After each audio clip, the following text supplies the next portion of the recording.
د پکتیا ولایت د طبي پیښو پر وړاندې د مبارزې او چمتووالي ریاست او یونیسف موسسې لخوا د یاد ولایت په شواک ګرده څېړۍ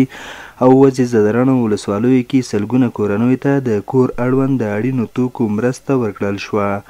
د دې ولایت د طبي پیښو پر وړاندې د مبارزې او چمتووالي رئیس مولوي نثار احمد نجات وایي دوی په راتلونکي کې هم له خپله اړخه او هم د مرستندویه بنسټونو لخوا د نورو مرستو د ورکړې ژمنه کوي. 210 کورنیو ته په دریو ولسوالیو کې وزې زدران ولسوالۍ ته دپاره 100 کورنیو دپاره ګرده څېړۍ دپاره د 80 کورنیو دپاره او شواک ولسوالۍ ته 40 کورنیو دپاره دغه د یونیسف نړیوال سازمان دخوا کومک دی. موږ د دوی نه ډېره منندویي او تشکري کوو. او شپږ کیټه دي چې حفظ الصحي کیټ، اجین کیټ او د اشپزخانې کیټ دی او په دغو شپږو کیټو کې 2 کلمه مال دی.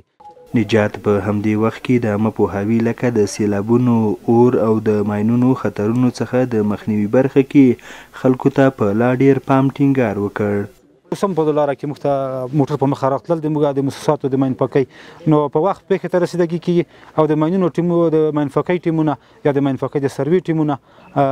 ساحې ته رسېدګي کوي او په همدغه ولسوالیو کې عملاً په د ژمي کې دوی په خپلو کارو باندې بوخت دي او هر ځای کې چې د موږ نه خلک غوښتنه وکړه او همدغسې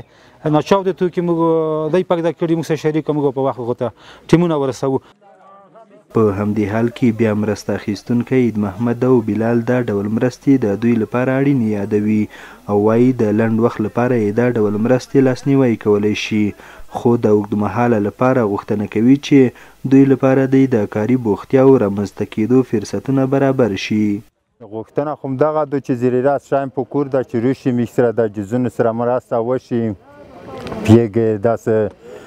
نرسامون چې ورته روشي جزونو سره چې وایي کې مرسته موږ ډېر ترخاشولي دی نه ډېرې دواګانې ورته کوي. بکاري د ټوله بکاري د هر شي ته ضرورت لري پیسې ته ضرورت لري. یو مریض در وشه د 2 روپۍ درک نه وي چې موږ مریض یو شبخانه ته په ورسوي یو کلینیک ته په ورسوي هېڅ